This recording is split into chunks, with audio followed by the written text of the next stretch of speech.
तेव्हा तशी म्हणजे कशी? मूर्त स्वरूपातील आदिशक्तीला, तिच्यातील स्त्रीत्वाला साद घालणारी ही कविता. कवीने त्या आदिशक्तीमधील तिचं सामान्यत्व, तिचं स्त्रीत्व अतिशय सुंदर शब्दामध्ये या कवितेत मांडलंय. ऐकूया. बये महामाये. बये बये महामाये, आता तरी ओळख स्वतःला. बये महामाये, आता तरी ओळख स्वतःला. स्वतःच्याच अवगुंठनातून बाहेर काढ स्वतःला. त्यांनी कालवलेल्या माती गोळ्यात वर्षानुवर्ष स्वतःची मूर्त घडवत राहिलीस. स्वतःच्या शिल्पात स्वतःलाच चिणत राहिलीस, घुसमटलीस.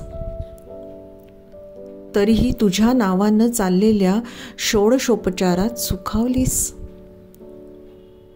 बये तुला आवडतं तुझं स्तुतिगान. बये तुला आवडतं तुझं स्तुतिगान, तुझ्या त्यागशीलतेचा गौरव.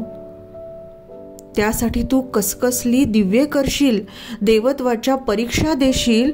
बये लक्षात घे महामाये, तुझ्यात तर खच्चून भरलीये वासना, ईर्षा, मोह आणि माया. बये लक्षात घे महामाये, तुझ्यात तर खच्चून भरलीये वासना, ईर्षा, मोह आणि माया. पण तू आयुष्यभर केरसुणीनं स्वतःला झाडत राहिलीस. पूजा बीजा उपास तापास व्रत बीत पाळत राहिलीस. लोक आदर आणि पुरुषाच्या एका सौहार्द नजरेसाठी पणाला लागत राहिलीस. आतल्या सगळ्या तहान भुका मारत जगत राहिलीस. रोज नव्यानं मरत राहिलीस. बये महामाये, आता तरी मान्य कर स्वतःचं सामान्यपण. बये महामाये, आता तरी मान्य कर स्वतःचं सामान्यपण. घे कवे सगळ्या भुका. फाडून टाक स्वतःची स्तोत्र आरत्या. फोडून टाक सगळे रंगभूषेचे आरसे, इतिहासाचे अबलख वारसे.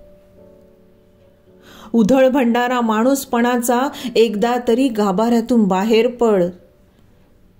निखालस आदिम स्त्री हो, तिच्यासारखी सहज वाग. उतरव सगळी आभूषणं अलंकार, माणूस हो आणि माणसासारखी वाग. बये महामाये, आता तरी ओळख स्वतःला. बये आता तरी ओळख स्वतःला. कवी किरण येले. वाचक स्वर स्मिता सैंदानकर.